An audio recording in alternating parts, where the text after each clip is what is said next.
মনসা বিশ্বভরে যখন সে কানাল বনে গিয়ে গর্ভবতী হয়ে গিয়েছিল,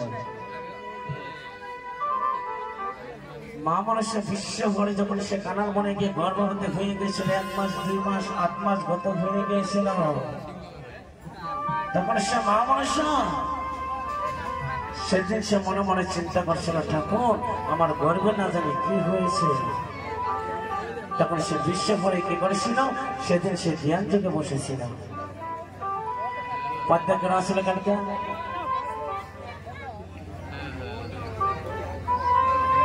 কেন আসল কেন আসল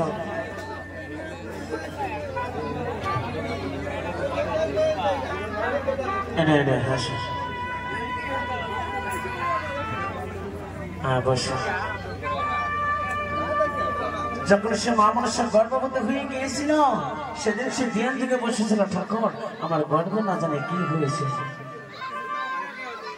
সেদিন সে ধ্যান থেকে দেখতে পেয়েছিল মা মনসার গর্ভের ভিতরে 19,84,086 সাপ জন্ম নিয়েছিল।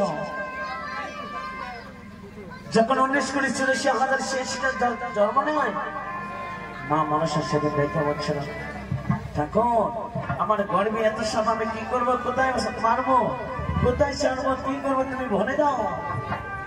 সেদিন সে ধ্যান থেকে আমার বসেছিল।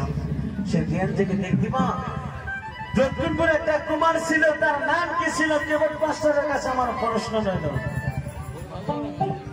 না মানে দক্ষিণপুরে একটা কুমার ছিল, তার নাম কি ছিল, আমাদের পরিবার আর একটার কাছে আমার প্রশ্ন রইল। যদি প্রশ্ন উত্তর আজকে না ভাই গাদা নাচ সচেতনা করবো